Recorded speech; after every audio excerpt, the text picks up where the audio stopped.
Oi, viajante da vida! Quem de nós não tem notícias de pessoas queridas que ou enlouquecem ou acabam fugindo da vida pelo suicídio? Na nossa próxima viagem, nós vamos aprender as ferramentas que a doutrina traz para evitar esses males. Aqueça o seu coração e venha conosco. Enquanto roda a vinheta, você já aproveita para se inscrever no canal, deixar o seu joinha e o seu comentário, porque ele é muito importante para nós. Desde já, obrigado e boa viagem!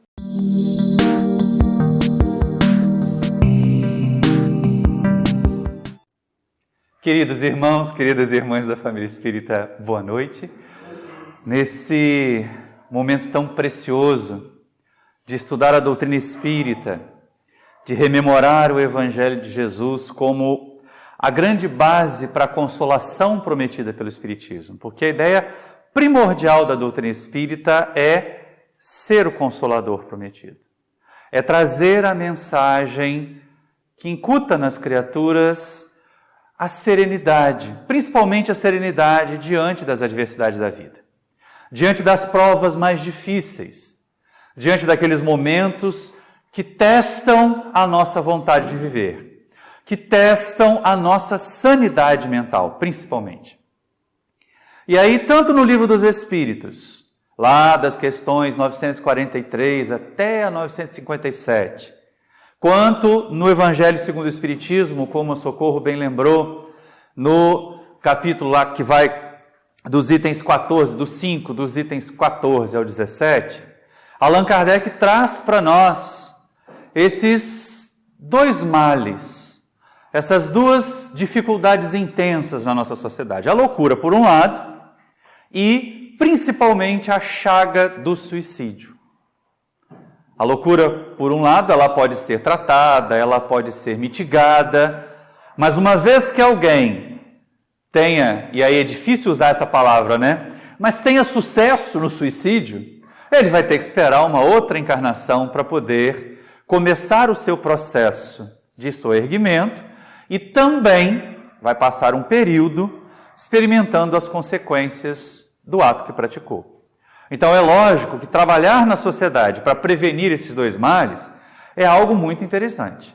E o primeiro aspecto bem consolador da doutrina espírita é exatamente a noção de imortalidade. A percepção que a doutrina espírita nos traz de que a vida que nós temos não é só esta. Não é o momento material que nós passamos. Então é lógico, os valores materiais, as conquistas terrenas, até mesmo a respeitabilidade, a honorabilidade conquistada na sociedade, são muito pequenos, são passageiros, são transitórios, em relação às conquistas que o ser espiritual, que é permanente, que é alguém que vai ter várias romagens terrenas, embora nós tenhamos uma vida só enquanto espírito, nós temos diversas encarnações, diversos aparecimentos e desaparecimentos na Terra. E essa é uma dos princípios básicos, esse é um dos fundamentos da doutrina espírita. E é exatamente a partir desse fundamento que ajuda a mudar o ponto de vista, que ajuda a fazer com que as criaturas não se impactem tanto com as situações que elas vivem na Terra, com as limitações materiais, com as decepções no campo da emoção. E aí Kardec começa colocando para nós no Evangelho exatamente essa ideia de que a loucura, certamente que ela tem um componente orgânico, certamente que existe um componente de fragilização do sistema nervoso que pode desencadear problemas. Problemas no sistema nervoso, problemas no cérebro que vão afetar a mente e que vão afetar o espírito. Mas, ordinariamente, o que desencadeia, o que dispara os problemas, são os eventos da vida.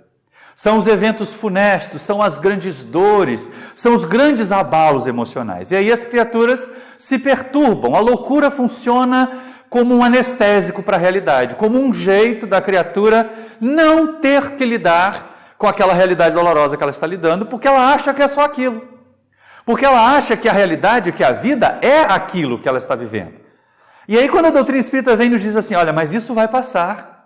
Mas mesmo que dure uma existência inteira, a sua vida é muito mais do que isso. Você já teve momentos antes desta existência material, você terá momentos depois. Então acalme-se, não se abale tanto, não sofra tanto, embora falar isso pareça ser muito trivial, mas quando as criaturas se permitem imbuir dessa ideia, quando elas assimilam essa percepção, elas são menos impactadas.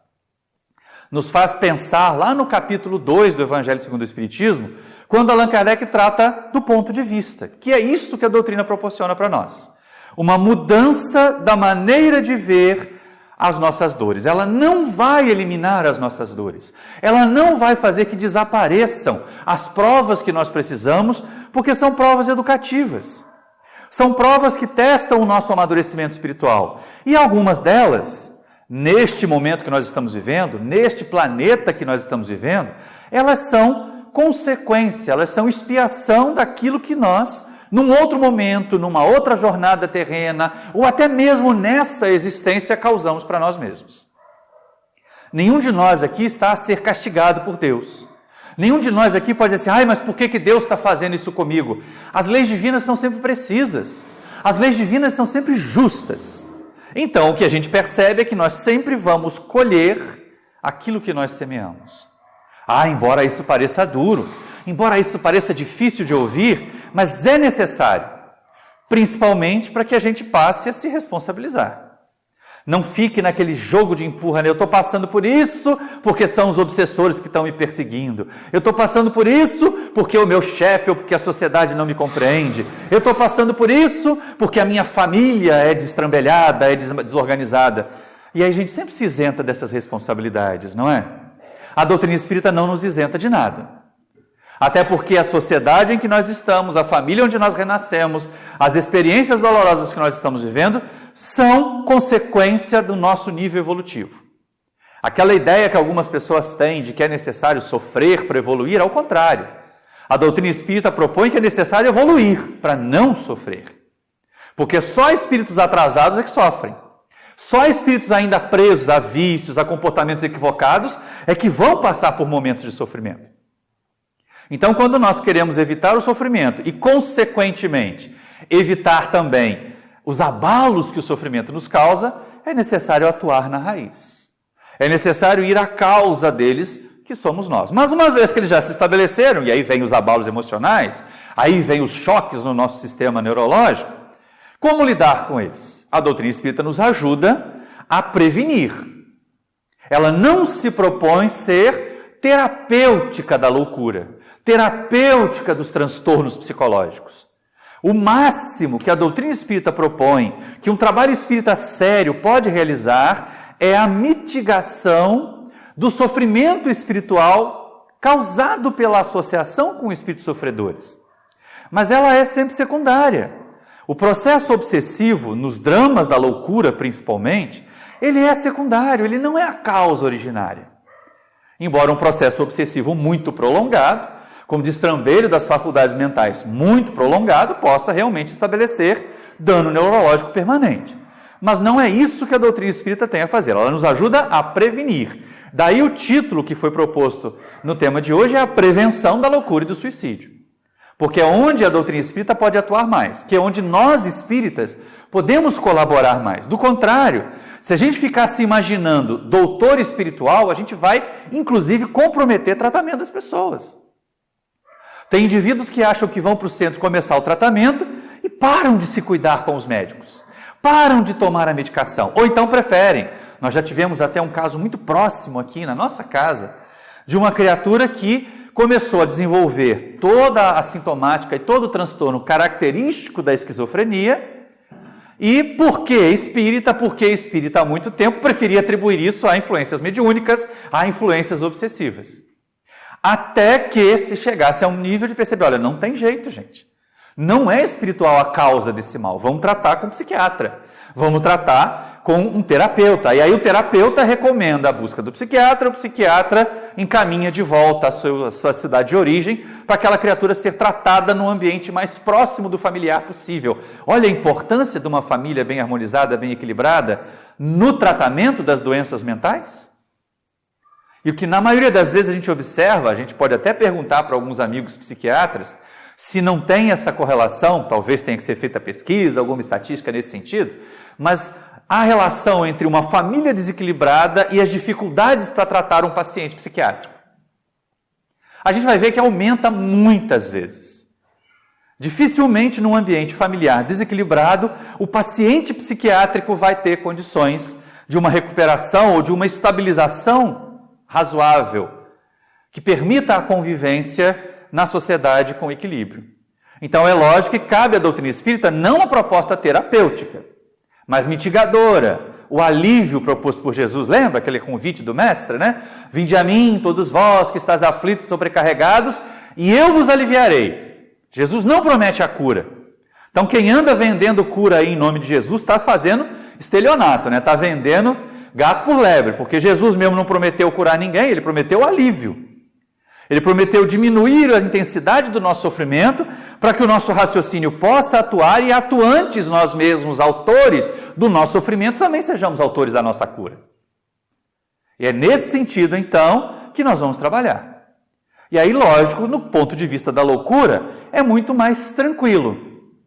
Se a gente entende que são os abalos emocionais, que é a dificuldade, a limitação para lidar com os revés da vida, então vamos oferecer às criaturas uma outra concepção de como é a vida. Auxiliá-las a ter uma percepção mais branda das dificuldades que a vida oferece. Porque as dificuldades da vida não são, eu volto a repetir, as dificuldades da vida não são castigos de Deus. São consequência das nossas experiências evolutivas, consequência do nosso estado evolutivo ainda inferior, ainda prisioneiros nesse planeta Terra, em que a gente lida com provas e expiações frequentemente e às vezes mais alimenta o acúmulo de delitos e de quedas morais do que consegue fazer a ascensão moral e espiritual. A sociedade material está assim.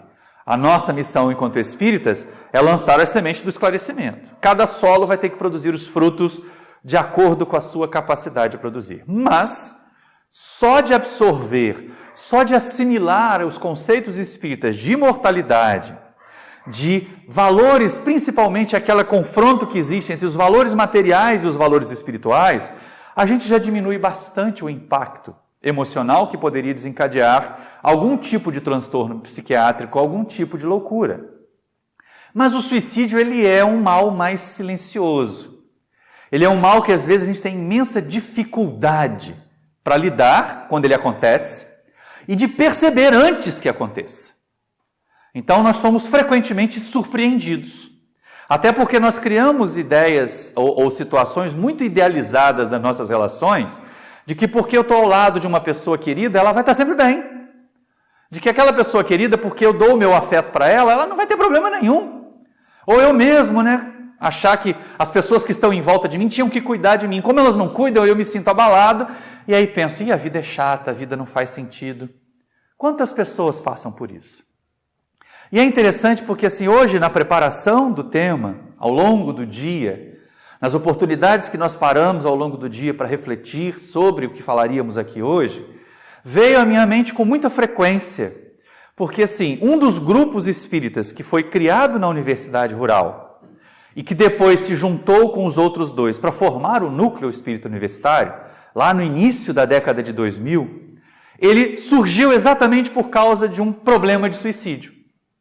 Um dos nossos alunos, já frequentador de movimento espírita, sabendo que nós éramos espírita também, nos abordou uma vez na nossa sala e falou assim, puxa vida, Maurício, estou passando um momento muito difícil. Marcelinho deve se lembrar disso se ele estiver assistindo essa palestra pelo YouTube, porque isso foi lá em 1996, já tem 23 anos, né? E aí eu estou passando por um momento muito difícil. O meu primo, que me levou para o centro, o meu primo que frequentava a reunião da mocidade, o meu primo que participava dos eventos na mocidade, se matou nesse final de semana. E ele ainda fez uma coisa tenebrosa, ele pegou a camisa do encontro lá da Comerge, colocou uns livros espíritas e deixou uma carta falando às famílias a família que não aguentava mais, que não suportava mais, e se matou.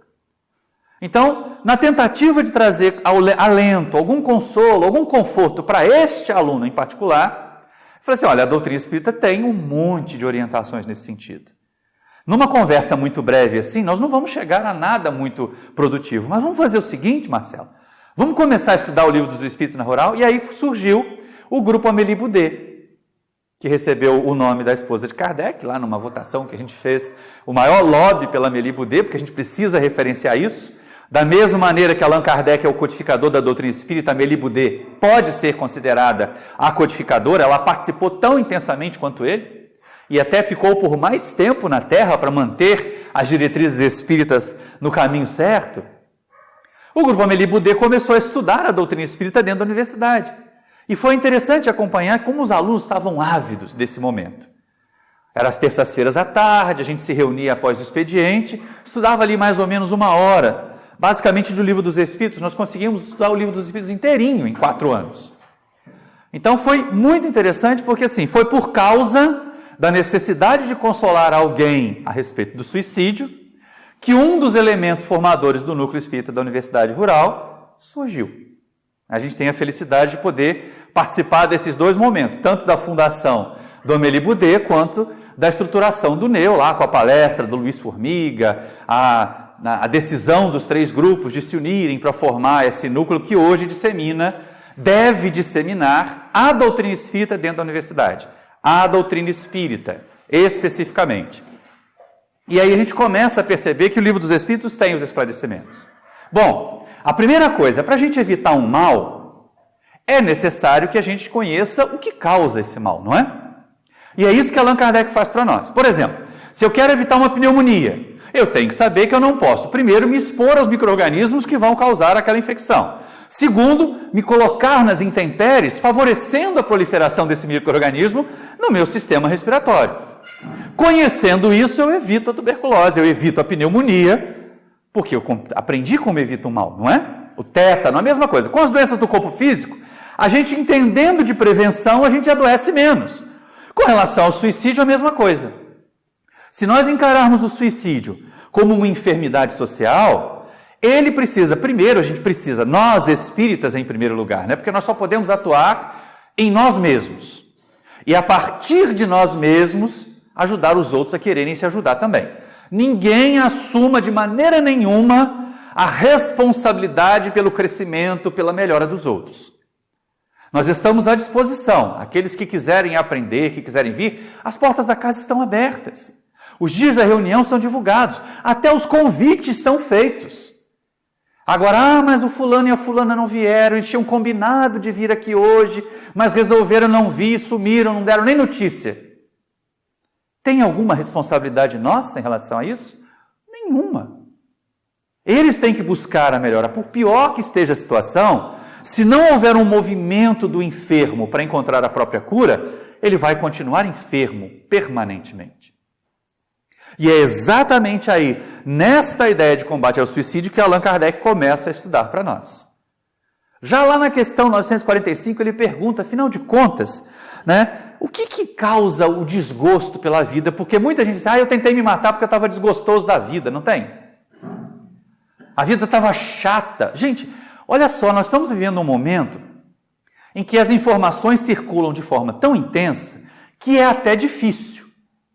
Antes de vir para cá, eu estava até observando ainda uns vídeos, né, muito interessantes, e aí um indivíduo falava a respeito dessa mudança que uma rede social agora fez para não mostrar mais para os usuários, para outros usuários, o que acontece de marcação positiva ou negativa nas fotos de alguém. Só o dono do próprio perfil consegue perceber.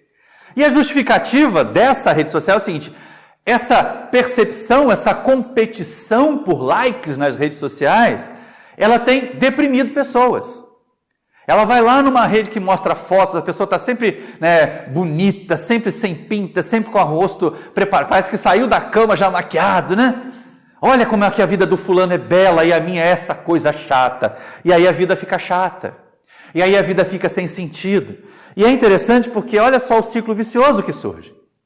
As redes sociais nos isolam da convivência, porque nos isolamos da convivência nós ficamos tristes, e para ter convivência nós corremos para as redes sociais. E aí, exatamente para evitar isso, a questão que os espíritos colocam é o seguinte: por causa do ócio. Olha como é interessante, porque na cultura maia, a pré-colombiana, O ócio era um dos poucos delitos que era punido com pena de morte. A criatura que fosse um desocupado, a criatura que não quisesse colaborar com a sociedade, ela corria o risco de ser condenada à morte.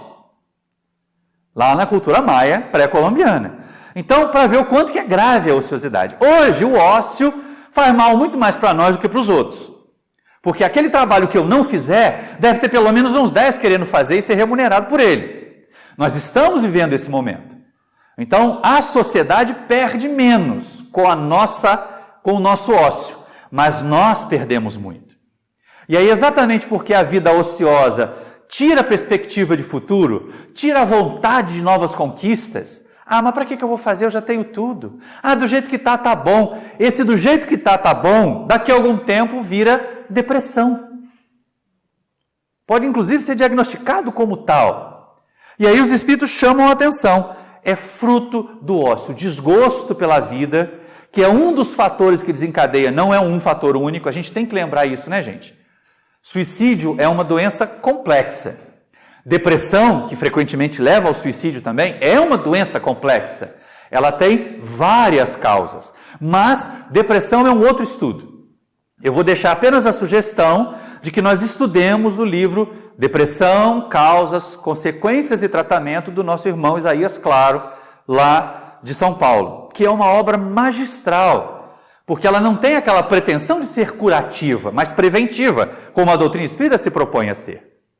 E é um livro de muita suavidade, as colocações são feitas sem nenhuma agressividade. O próprio Isaías é uma pessoa, a gentileza por excelência, né?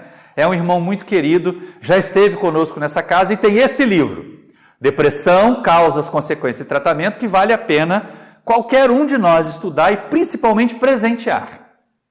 Na Semana Espírita eu vou ver se eu consigo uns exemplares a mais, até para ver se a propaganda de hoje vai surtir efeito lá na Semana Espírita, que vai acontecer em setembro de 2019. Quem tiver no YouTube vai estar vendo essa palestra em janeiro, vai achar que é setembro de 2020. Mas não, tá? Foi de setembro de 2019. Mas, voltando aqui à nossa questão do suicídio, como ele não é uma causa só, Kardec começa a perquirir outras causas. Mas espera aí, não é só desgosto pela vida. Não é só alguém que se abandona que pensa em suicídio. Muitas vezes, as pessoas estão passando por privações materiais muito intensas. Elas estão sofrendo sem emprego, né? Está faltando comida, os filhos estão clamando, pedindo alimento. E muitas vezes nós vemos aquelas notícias horrorosas, né? De famílias, pais e mães que matam os filhos e depois se matam porque não aguentam viver na miséria. E aí os espíritos trabalham essa questão também. Primeiro, né, numa questão muito simples, a gente não vê isso com frequência nas pessoas que cresceram acostumadas a vencer barreiras, que cresceram acostumadas a vencer dificuldades. Claro que aí a gente associa sempre aquele estado de perturbação das faculdades mentais e ocorrem exceções a essa regra. Mas normalmente o que a história vê é que essas pessoas que enfrentam privações materiais despreparadas e fogem da vida pelo suicídio, normalmente tiveram inícios de jornada abastados. Naquela crise financeira que aconteceu em 1929, com a quebra da bolsa e tudo mais, quantos empresários se matavam? Porque eles não queriam viver na pobreza. E ainda hoje a gente encontra isso. Gente que foi muito rica, gente que foi muito abastada, gente que nunca precisou se esforçar para ter as coisas, de repente se veem privadas, se veem despojadas. E pensam ou tentam se matar. E aí os espíritos chamam a atenção, mas por que eles não trabalharam, né? E aí Kardec faz um comentário interessante que assim, muitas vezes, esse desespero da privação material não é um desespero real, é orgulho. Há pessoas que preferem, dizem os espíritos, morrer de fome a dever a sua alimentação, a dever o seu sustento ao próprio trabalho numa condição inferior, numa condição de subalternidade, quando eles já estiveram no topo. Então, aqueles que estiveram em posições de relevância na sociedade, que foram gerentes, diretores de empresas, quando se veem, de repente, privados dessa condição e colocados numa condição de subalternidade, eles fatalmente não têm força moral, coragem moral para enfrentar a dificuldade e pensam e às vezes tentam, o pior é que às vezes conseguem fugir pelo suicídio. Então essa é uma causa, embora ela não atinja uma parte grande do grupo de suicidas. Mas ela está lá, ela aparece. No livro Memórias de um Suicida, André Luiz vai trazer para nós vários casos. André Luiz não, o espírito Camilo Castelo Branco. André Luiz trabalha o próprio suicídio involuntário no livro Nosso Lar. Mas no livro Memórias de um Suicida, o espírito Camilo Castelo Branco vai trazer para nós as histórias dos seus companheiros de Vale dos Suicidas. E aí tem casos em criaturas que foram à falência e porque foram à falência acabaram se matando. Mas ela não é a única. E aí algumas vezes Kardec pergunta assim, mas tem gente, Kardec sempre vai no mais tem gente, né? Porque era o que ele observava naquele momento, era século XIX. Embora a dificuldade de comunicação, as coletividades eram pequenas também. A Paris de Kardec, né, tinha uma população que não ia muito além de uma cidade mediana aqui do nosso país. Hoje é uma megalópole, mas naqueles tempos era o quase todo mundo conhece todo mundo, pelo menos nos vários núcleos da sociedade, né? E aí as notícias chegavam, as notícias apareciam no jornal, eram lidas com um longo período de intervalo do fato ocorrido até a notícia chegar às pessoas, mas Kardec estava informado. E aí também aparecia frequentemente assim, o fulano foi pego num escândalo de corrupção, num escândalo de infidelidade conjugal, para evitar a vergonha de se expor na sociedade como alguém que não é perfeito como ele imaginava que a sociedade devia vê-lo, o indivíduo pega e se mata. E aí Kardec pergunta, mas e aqueles que fazem isso para fugir da vergonha dos seus erros praticados? E aí, nesse ponto, os espíritos não aliviam, porque talvez seja a pior das covardias, né? O indivíduo ele dá mais valor à opinião da sociedade do que à lei divina. E a advertência que é feita é o seguinte, quem age assim dá mais valor aos homens do que a Deus, dizem os espíritos. E o pior, o suicídio não vai apagar as faltas morais, não vai apagar os erros, os escândalos. E aí, em vez de um delito, se comete 2 delitos frente à lei divina. Consequentemente, mais grave o sofrimento, maior o arrependimento, mais longo o tempo para esse espírito despertar. O que chama a atenção.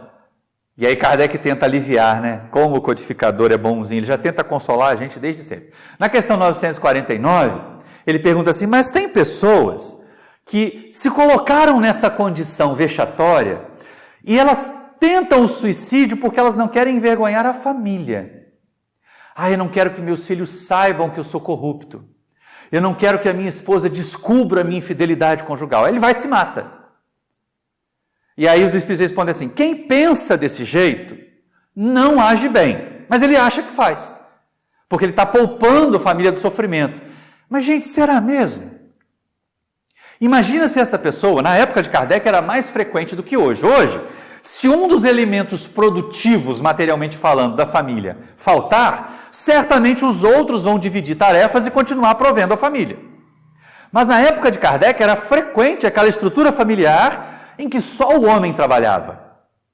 Que a mulher ficava em casa, dona de casa, cuidando dos filhos, mal sabendo costurar, pregar botões e cozinhar. Hoje, graças a Deus, a nossa sociedade evoluiu e todas as criaturas na sociedade são treinadas, preparadas para contribuir com ela nos mais variados setores. Isso é uma conquista, isso é uma evolução. Qualquer um que faça um discurso diverso desse está caminhando para trás, está querendo nos empurrar para o tempo do obscurantismo. E aí, lógico que a gente vai resistir a isso. Mas é interessante porque na época de Kardec era frequente o indivíduo que se metia num escândalo, que era flagrado num prostíbulo com as prostitutas e podia aparecer no jornal que ele era, por exemplo, um político reconhecido. E ele se matava, além de se expor à vergonha, além do suicídio, virar uma segunda notícia no jornal. Quer dizer, tinha o escândalo, a notícia foi para o jornal. Aí tem o suicídio, a notícia vai para o jornal. E ele era o único provedor da família. Então, naquela ideia assim, eu quero poupar os meus familiares da vergonha, e se mata, o indivíduo, além de lançar mais vergonha ainda, dá mais destaque ainda ao erro que foi cometido, ele acaba por lançar a família na miséria. Se não na miséria material, e isso hoje a gente consegue evitar, mas hoje a gente ainda não consegue evitar o impacto que o suicídio tem nos familiares. nos familiares, nos amigos mais próximos. Isso traz pessoas ao atendimento fraterno, como trouxe aquele nosso aluno Marcelo lá, que ajudou a fundar o Grupo Amélie Boudet. Éramos eu, Marcelo, a Janaína, num primeiro momento, e depois isso se estendeu. Mas olha que coisa interessante, não é?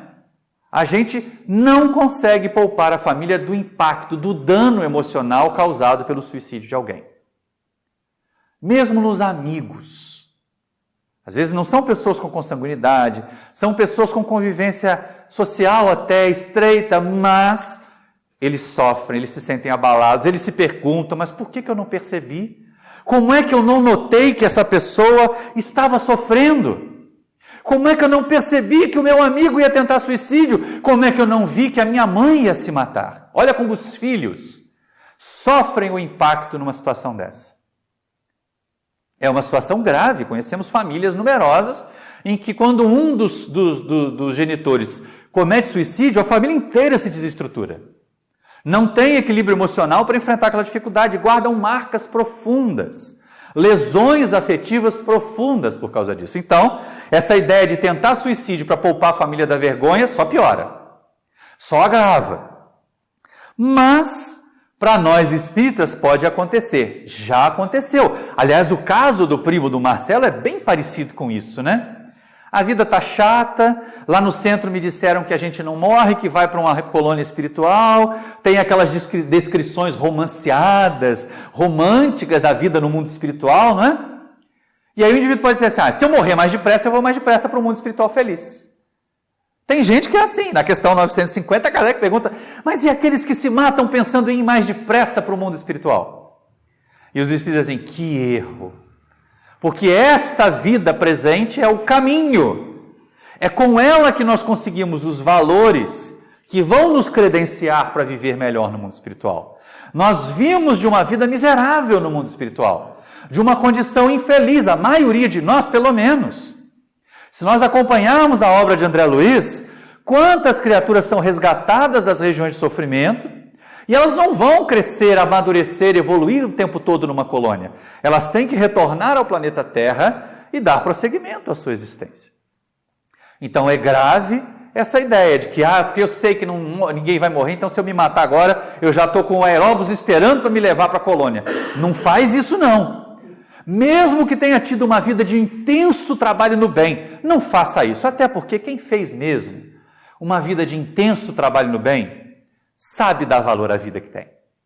Só quem é ocioso, a gente volta lá na questão 945, só quem viveu a vida só para si, só quem foi egoísta é que é incapaz de perceber o valor dessa vida. Para nós, para a sociedade e para as pessoas em torno de nós. Então é uma das causas, essa ideia equivocada de vida espiritual, por isso a doutrina espírita, ela consola pelo sentimento, mas ela também consola pelo raciocínio. Eu preciso estar ciente de que a vida espiritual é uma construção minha, não é uma dádiva da espiritualidade, não é comprada doando cesta básica para o centro, não é conquistada dando 200 mil passes ao longo da existência, não é isso. Ela é baseada na minha transformação moral, no meu progresso espiritual, na conquista de valores da alma. E é exatamente isso que falta a quem foge da vida achando que vai chegar mais depressa no mundo espiritual. Mas é tratado até por André Luiz no livro Nosso Lar, porque ele não se reconhece como tal. Quem assistiu o filme deve ter percebido o susto que o personagem tem quando ainda lá nas câmaras de retificação, chega um dos assistentes e assim, meu irmão, pena que você tenha vindo pelo suicídio. Mas eu não me matei, eu tive uma doença assim, eu morri na mesa de cirurgias. Aí o Espírito esclarece que o comportamento que ele teve, a maneira como ele se vinculou à bebida, ao consumo de substâncias nocivas ao corpo físico, fez com que o tempo de vida daquele corpo se encurtasse. E aí é exatamente isso que Kardec pergunta na 952, a respeito dos vícios, do comportamento desequilibrado na vida. Criaturas que se metem em aventuras sexuais e acabam contraindo doenças sexualmente transmissíveis e encurtam a vida. Elas são consideradas suicidas, não são conscientes. São chamados de suicidas inconscientes. Só que tem um detalhe que Kardec traz para nós. Essas criaturas que são consideradas suicidas inconscientes, porque são viciadas, porque são dependentes químicos, porque são alcoólatras, porque são sexólatras, porque são glutões, criaturas que comem compulsivamente, que fazem da comida uma válvula de escape para suas frustrações, elas têm mais culpa, mais responsabilidade. Não vamos usar o termo culpa, né? Espiritismo não é doutrina de culpa, é doutrina de responsabilidade. Culpa paralisa, a gente se diminui por causa dela. Responsabilidade nos faz levantar, né, dar a volta por cima. E aí Kardec pergunta, as pessoas que fazem isso, que vão se matando aos poucos em decorrência dos seus vícios, elas têm mais responsabilidade ou menos responsabilidade do que o suicida que no desespero dá um tiro na cabeça, ou se enforca, ou toma um copo de veneno? E aí as pessoas ficam imaginando, mas o outro destruiu o corpo de uma vez. Ele deve ser mais responsável. Eles são mais responsáveis. Aquele que vai pelo suicídio por causa de comportamentos viciosos, ele é mais responsável. E a gente pergunta, mas por quê? E os espíritos respondem, aquele que no momento de agitação, no momento de loucura, diz ele, comete suicídio, ele está sem lucidez. Ao passo que o viciado, que o dependente químico, que o alcoólatra, que o destrambelhado na sexualidade, que o destrambelhado na alimentação, eles têm tempo para pensar no que estão fazendo. Eles têm tempo para perceber os danos, os pequenos danos, porque os danos não começam de uma vez só, né? Nenhum dependente químico que desencarna por uma overdose, teve overdose na primeira vez que usou. Não conheço casos desses. Porque começa usando um pouquinho, começa achando que aquilo é prazeroso, começa achando que consegue dominar, e aí frequentemente vem aquela associação de um momento difícil da vida com a dependência química e o indivíduo exagera na dose e tem a overdose. A mesma forma o alcoólatra, ele começa a sentir transtornos, ter dificuldades hepáticas até que se forme a cirrose e ele acaba desencarnando daquilo. O fumante, o câncer de pulmão, os infartos, eles não aparecem de repente, não é? As veias não se entopem no primeiro cigarro. Então é lógico que a criatura tem tempo para pensar, e mais do que isso, ela tem tempo para sentir os efeitos do seu comportamento vicioso. Ah, mas elas não conseguem mais evitar. Tratem-se. Para todos os comportamentos viciosos, para quem deseja, existe tratamento. Existe apoio, existe controle. O doente alcoólico jamais vai se curar. O dependente químico jamais vai se curar.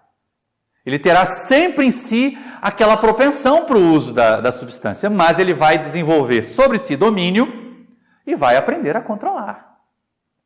O guloso, o desesperado, imagina um diabético que é, né, um verdadeiro devorador de torta de chocolate e de doces. Ele está suicidando. Então eles têm mais responsabilidade. Olha que coisa estranha, né? Que interessante também, porque chama a nossa atenção. Mas peraí, o que eu faço? E agora? E assim o codificador vai desdobrando para nós, até chegar em alguns pontos que de vez em quando nós confundimos. Será que uma pessoa que realiza atividades altamente arriscadas, por exemplo, um piloto de Fórmula 1, ou então um alpinista, se acontece um acidente e eles morrem, eles desencarnam, é suicídio? E aí os espíritos respondem assim, desde que não haja a intenção de se matar, não há suicídio de fato. Olha que coisa interessante, né? Isso alivia muito a concepção que algumas pessoas têm de que nossos atletas que desencarnaram, né, em acidentes são suicidas. Não são, não. Eles não queriam morrer, eles queriam conquistar os louros da vitória. Tá certo que era um objetivo às vezes fútil, era o aplauso da coletividade, o indivíduo passa dos limites, passa o limite inclusive do corpo físico, aí começa a vinculação com a questão 952. Passa o limite inclusive do uso de substâncias para aumentar desempenho. Aí é suicídio. Aí ele recai no suicídio inconsciente lá da dependência química, porque os louros da vitória, a sensação da conquista viraram o seu vício. Embora a atividade perigosa em si não seja suicídio, fazê-la por causa da recompensa que a sociedade oferece aos conquistadores, aos vencedores, aí vira um vício. Virando um vício, recai no suicídio inconsciente. E assim nós vamos observando as proposições. O texto é longo, nós já estamos caminhando aí para uma segunda fase do nosso estudo, e é interessante a gente destacar que a ideia da doutrina espírita é ser consoladora.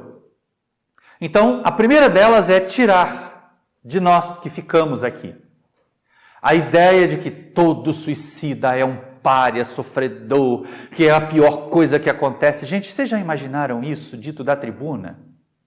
O quão nocivo isso pode ser, principalmente se vem buscar alento no centro espírita, se vem buscar conforto na casa espírita alguém que já tentou suicídio em algum momento e felizmente não conseguiu. Então, a proposta da doutrina espírita ela tem que ser consoladora desde a origem. Espera aí, gente, olha só, suicídio é realmente uma violação da lei divina, como homicídio, como várias outras. Mas como todas as violações da lei divina, sempre haverá a oportunidade da reparação. Sempre haverá a oportunidade do crescimento. Não vamos imaginar que Deus vai deserdar os suicidas, jogá-los lá perpetuamente no vale dos suicidas. E aí, de novo, como é válido o livro da Tia Ivone Pereira, Memórias de um Suicida. Porque ele mostra todo o movimento da espiritualidade amiga para socorrer exatamente esses irmãos intensamente sofredores.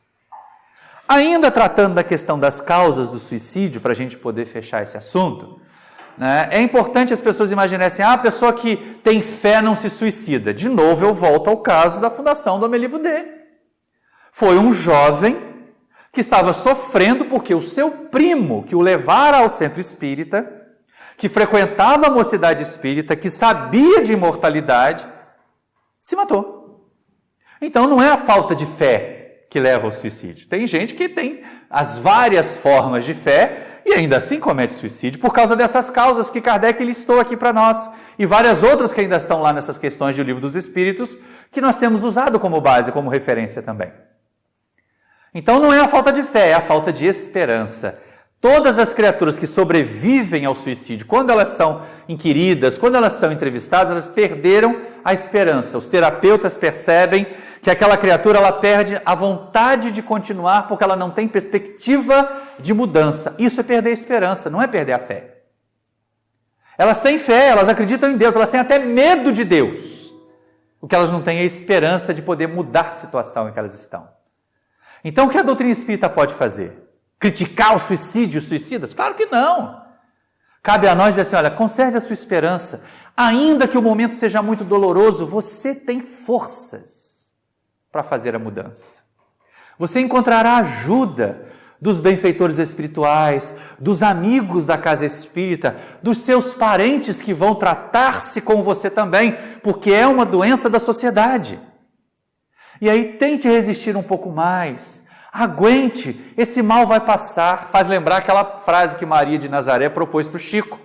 No momento em que ele estava passando por intensas dores, isso também passa. E aí o Chico todo serelepe fala assim, isso aqui funciona para as coisas ruins.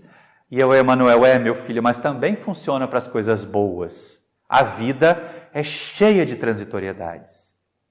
Nenhum de nós consegue fazer a travessia da vida em calmaria.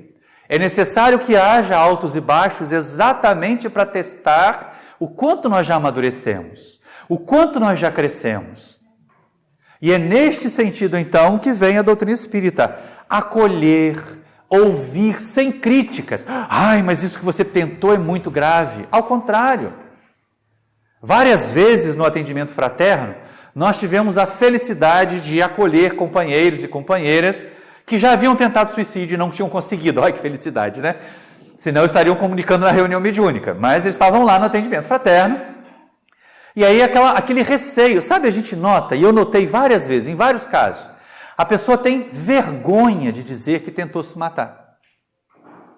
Ela se sente envergonhada, principalmente porque vem ao centro espírita. Então, passa pela nossa mente assim, muita gente já deve ter dito para ela que ela cometeu um erro terrível, que Deus vai condená-la lá ao Vale dos Suicidas, que o que ela fez é muito ruim, que ela vai atrair obsessores para junto dela. Olha quanta coisa negativa, gente.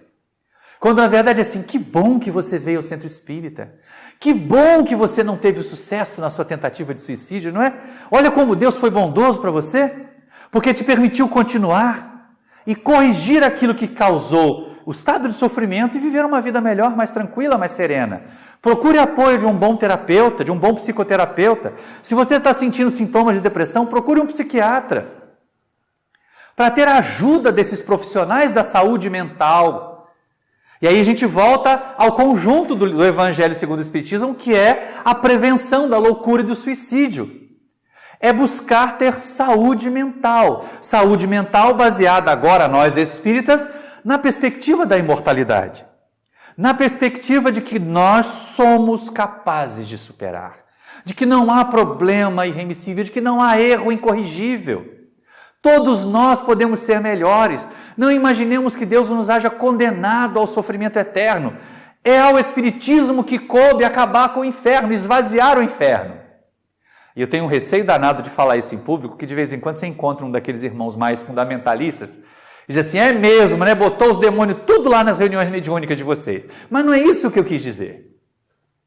É que, na verdade, o conhecimento da doutrina espírita, para ser conciliador com a bondade, com a justiça divina, não pode haver inferno.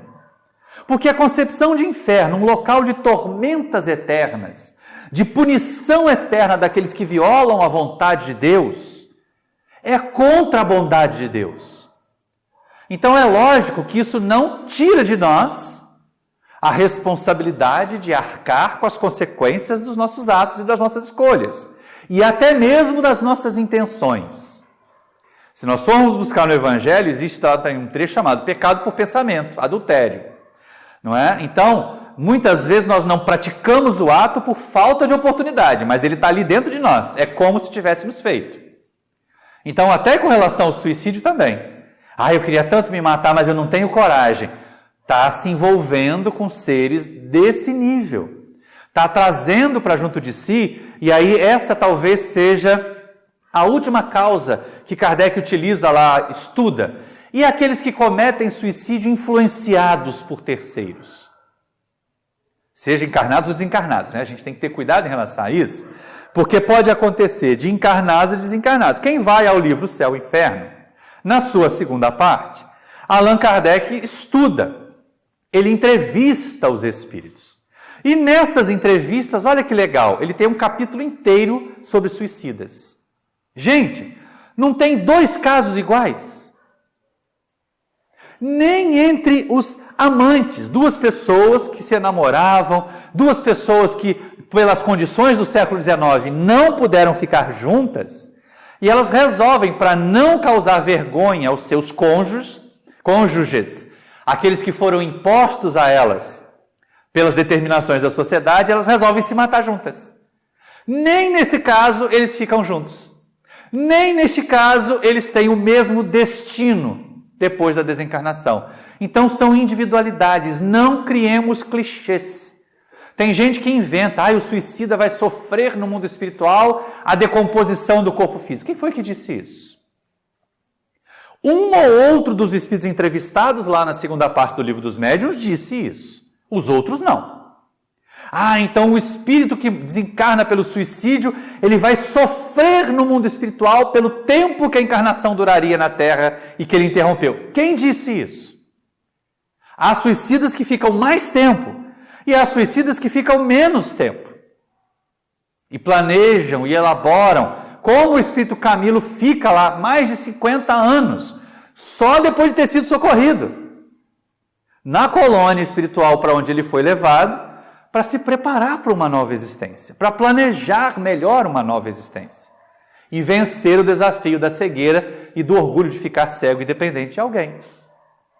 Então são questões que, se a gente criar um clichê, você empurra para a mentalidade de pessoas frágeis, de pessoas que já estão pensando que a vida não vale a pena, de que não vale a pena ter esperança, a ideia de que é isso mesmo, então não tem jeito, já que eu vou ter que enfrentar, já que eu vou ter que passar, a gente não previne o suicídio causando terror. A gente previne levando esclarecimento. A gente previne reerguendo a criatura na esperança de viver com harmonia, com equilíbrio, na esperança de uma vida melhor, na esperança da superação dos problemas. É isto que a doutrina espírita precisa oferecer, gente. E não aquela ideia tenebrosa de Vale dos Suicidas. Poxa, eu sei, o livro ele é um livro maçudo, ele é um livro complexo. E aí eu sugiro o seguinte, quem tem preguiça de ler, olha só, eu não devia falar isso, né? Mas assim, quem tem preguiça de ler, tem a audionovela Memórias de um Suicida, que é linda. Mas tanto no livro Memórias de um Suicida, que é o que eu recomendo de verdade, que a gente tenha, que a gente folheie, que a gente faça anotações de rodapé, porque é preventivo para nós, é preventivo para as pessoas que estão em torno de nós, é um instrumento de prevenção do suicídio magnífico. Quanto na audionovela, que está lá no audiolivro, a passagem dele pelo Vale dos Suicidas é um período curto do livro. É só para mostrar a consequência do ato. Todo o livro se desenvolve no tratamento. Todo o livro se desenvolve na terapêutica dos suicidas para que eles se reergam e tenham uma vida melhor e mais digna depois. Sem negligenciar as consequências disso nesta outra existência. Sem negligenciar a consequência disso numa outra oportunidade material. Mas olha só como a doutrina é consoladora. Meus amigos, meus irmãos daqui, os que estão assistindo pelo YouTube, quando passar pela nossa mente aquela ideia assim, ai, mas que vida chata, seria bom morrer. Não seria bom morrer. Por uma série de fatores. Primeiro, que está aqui reencarnado, deu um trabalhão, fez os nossos guias, ralarem muito para conseguir créditos para a gente poder voltar para cá. Começa por aí. Quem quiser se informar melhor a respeito disso, a sugestão de livro é o Missionários da Luz, do André Luiz. Então, já demos trabalho para os guias. Está aqui, de vez em quando, a gente enche os guias de trabalho também, que eles ficam tentando frear as nossas bobagens. E aí, fugir da vida pelo suicídio faz isso? Não, vai piorar a situação. Fica aqui mais um pouquinho, aprende mais um pouquinho, pensa por que essa dor está me atingindo. Por que esse momento difícil chegou? O que eu posso aprender com ele? De vez em quando as pessoas costumam dizer, principalmente alunos, né, Socorro? A gente tem que errar para aprender. Bom, o que aprende um suicida? Que ele não deve se suicidar, não é? Porque o sofrimento vai ser tão intenso. E vocês sabem que tem suicida que é recorrente? Que fica tão fragilizado, aquilo fica tão impregnado no seu psiquismo, que por várias existências ele acaba por cometer suicídio. O exemplo da própria Ivone Pereira é este, né? Ela reencarnou com a missão, basicamente com a missão de receber o livro psicografado Memórias de um Suicida. Mas ela é a mesma Andréa de Guzmán do livro Drama da Bretanha, que foge da vida pelo suicídio, que foge da vida assolada por um espírito obsessor. A gente diz assim, mas foi o obsessor que a assassinou. Não é verdade. E a gente percebe nitidamente lá no Drama da Bretanha que no momento culminante o obsessor se desliga da mente dela e deixa ela tomar a decisão. Então, suicida é suicida. Ele tem atenuada a responsabilidade pela pressão psicológica que ele sofreu. Seja de um obsessor encarnado, seja de um obsessor desencarnado. Agora, quem causou isso, dizem os espíritos Allan Kardec, vai ser tratado no mundo espiritual como um assassino. Como um homicida e que praticou de caso pensado. Que foi às vezes minando as finanças de um indivíduo até porque ele pensasse em suicídio, que causou de forma direta ou indireta isso, que causou um abalo afetivo. Imagina alguém muito sedutor ou muito sedutora que envolve uma criatura que é frágil emocionalmente. E olha, vamos imaginar que isso não é uma situação só que ocorre com as mulheres. Tem um monte de homem carente aí, que fica frágil, que se apaixona, que acha que aquela é a única felicidade que ele pode ter com aquela pessoa. E aí essa pessoa só estava ali próxima porque ela queria benesses, porque ela queria curtir o carrão, porque ela queria curtir a vida social. A hora que aquilo não acontece mais, ela se retira da vida daquela pessoa e a outra se mata. Tem um caso desse no Céu e Inferno. A noiva rejeita o noivo porque ela não o amava, porque ele era grosseiro. E aí ele se mata na porta da casa dela. Está lá nos livros Céu e Inferno. Tá? Mas isso faz com que quem causou por leviandade, quem causou por capricho, que desencadeou o estrambelho mental, que desencadeou a vontade de se matar, passa ao mundo espiritual como um homicida, como um assassino. Então nós somos uma doutrina de responsabilidade. Ninguém fica isento de responsabilidade nos casos das mazelas morais. E cada um de nós é chamado a se consolar e a consolar os outros. Estudemos, As obras da codificação, a base da codificação nos ajuda a lidar com a ideia do suicídio, nos ajuda a lidar com a ideia da loucura. Mas, sobre o suicídio especificamente, fica a recomendação, já é a terceira ou quarta vez que eu cito nessa palestra, do livro Memórias de um Suicida, da tia Ivone Pereira, do espírito Camilo, que é o poeta português Camilo Castelo Branco. Para que nós possamos realmente ser consoladores. Resumindo a nossa tarefa de hoje, em algumas poucas falas mais, vale reconhecer o seguinte: os Espíritos chamam a nossa atenção. Preenchamos a nossa vida de bons objetivos, de boas metas. Não a meta do sucesso, porque o sucesso é transitório. Não a meta de ser o melhor, porque o melhor é torturante. O melhor atleta, em alguns anos, o seu corpo físico não dá conta mais de fazer o mesmo que ele fazia, e outro vai superá-lo. O melhor artista, em algum tempo, a imagem que ele utilizava para conquistar papéis de relevância deixa de ser a mesma, e ele não vai conseguir mantê-la, vai aparecer outro galã, vai aparecer outra heroína nas novelas, que não mais aquelas das décadas passadas. E elas vão ganhar papéis lá de mãe, de tia, de avó e assim por diante. Poucas têm a capacidade magnífica, magistral de uma Fernanda Montenegro, de uma Natália Timber, de se reinventar a cada nova oportunidade. Muitos entram em depressão e pensam em fugir da vida. Então, o melhor é frustrante. O nosso desafio não é sermos os melhores, é simplesmente sermos melhores. Melhores que nós mesmos. Porque vencer a nós mesmos nós sempre podemos. Superar a nós mesmos nós sempre podemos. Essa ideia de que a vida está chata, vai procurar alguma coisa para fazer. Tem muita gente, olha só, não é? A gente tem discutido tanto aí, não que eu esteja fazendo apologia a isso, ao contrário. Até porque nós somos espíritas, até porque a mensagem de Jesus e a mensagem do Espiritismo são muito claras. Quando não houver mais forças para o trabalho, a sociedade deve prover o indivíduo. Então essas situações cruéis que estão sendo formadas aqui nesse momento que nós estamos vivendo, elas são nocivas para o nosso amadurecimento enquanto planeta. Elas nos manterão na condição de planeta de provas e expiações. Elas alimentarão o egoísmo, que é a chaga radical que faz com que os espíritos se mantenham na condição de espíritos atrasados. Então a gente não está fazendo apologia a isso, mas tem muita gente que aposenta, se deprime porque não faz mais nada. Aprendeu a viver só daquilo. E aí entra em depressão e muitos acabam fugindo para o suicídio. Então qual é a sugestão dos espíritos? Por que não trabalham?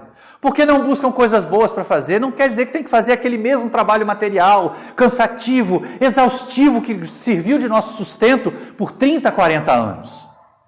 Mas nós podemos, por exemplo, cooperar na casa espírita com a produção de enxovais, com a visita aos asilos, com a colaboração junto às crianças, fazer coisas úteis. Ter metas elevadas, isso ajuda a prevenir a loucura, isso ajuda a prevenir o suicídio. Isso nos torna pessoas mais fortes diante da vida. E se isso não bastasse, eu encerro a nossa tarefa com uma historinha lá do nosso livro Parábolas de Boa Noite. Porque nós tivemos a felicidade de conhecer, lá na colônia de Rancenianos de Curupaiti, uma interna, que lá na década de 40, ela era jovem, ela era bela, estava com casamento programado, e o diagnóstico da doença fez que ela fosse isolada naquela colônia. Passou um longo período sofrendo, e aí a gente volta à questão da sem bases morais para ter esperança, suas faculdades mentais se perturbaram. Quando nós a conhecemos, a nossa primeira ida à colônia de Curupaiti foi em 1987. Valentina já estava internada na ala psiquiátrica da colônia. Ela era dita por todos como doida, era chamada de a russa, porque ela dizia que era uma dama da nobreza russa, que ela não devia estar ali. E a doença já havia macerado muito, já havia marcado muito. Mas, logo que vieram as medicações que permitiam visitas a rancenianos, os grupos religiosos, os grupos de trabalhadores do bem iam lá levar mensagens consoladoras. E a partir dali, aquela mulher que tinha ficado tão amarga e perturbada mentalmente, foi se abrindo para uma nova vida. Então ela nos acolhia sempre com sorriso, sempre com alegria. Mesmo tendo limitações, as mãos já deformadas, os olhos ficando baços. À medida que o tempo foi passando, é lógico, o corpo físico vai ficando cada vez mais frágil. mesmo por outras enfermidades que não a hanseníase, porque ela é facilmente controlável com medicação. Então, em 1999, a Valentina já estava bem frágilzinha, bem no caquinho de gente mesmo, né? Mas ainda esperava a nossa visita com alegria. E quando o pessoal levava um violão, uma sanfona, então aí que o negócio ficava melhor. Em 1999, nós fomos numa visita e havia um jovem, frequentador da outra casa espírita que eu trabalhei, né? Um jovem, naquela época ele tinha 18 anos, ele estava começando a florescer para a vida, planejava fazer medicina, planejava ter uma carreira, mas ele não se achava nem bonito, ele não se achava amado pela família, ele não se achava capaz de passar para a medicina. Mas frequentava o centro espírita, porque a mãe ia, porque o irmão mais novo ia, e ele também ia. E ia na caravana também. Nesse dia, foi mais ou menos lá pelo mês de setembro de 99, a nossa caravana foi animada, foi com violão, e aí chegamos no quarto da Valentina. Chegamos no quarto da Valentina, todo mundo abraça, todo mundo cumprimenta, todo mundo beija, ela criava gatos no quarto, vivia tentando dar gatinho para a gente levar para casa, para cuidar. E aí esse rapaz esbarrou na cama dela. Ela virou para ele, já quase não enxergava mais, estava deitada também, já quase não se deslocava mais. Disse assim, tudo bem, meu filho? Ele disse assim, Desse jeito. Ela fez um movimento com o tronco e conseguiu se sentar na cama. Estendeu a mão sem enxergar e alcançou as dele e puxou para perto. E olhando nos olhos dele, disse assim, meu filho, não diga isso. A vida é linda. A vida é tão linda que nós deveríamos ficar de pé, bater palmas para ela e pedir bis. E ficou um silêncio naquele quarto de psiquiatria, gente. Eu, por mim, fofoqueiro toda a vida, pensei assim, quem que é o doido aqui, né? Será que é ela que é louca ou é ele? Que tem tudo e está dizendo para a vida, e ela está lá acabando a existência dela, dizendo a vida é linda, a vida é tão linda que nós devíamos ficar de pé e bater palmas para ela e pedir bis. Pessoas assim encontram razão para continuar vivendo. Então não é a beleza física, não é a saúde, não é o dinheiro que garante equilíbrio contra a loucura e contra o suicídio. O que garante equilíbrio contra a loucura e contra o suicídio é manter a nossa esperança, é nos mantermos ocupados na prática do bem e coisas que possam realmente nos ajudar a crescer, nos ajudar a produzir mais e melhor em nossas existências. É isso que vai nos trazer resistência. E o trabalho no bem vai nos trazer também muita paz. A mesma que nós desejamos para vocês, meus irmãos. Muita paz a todos e muito obrigado.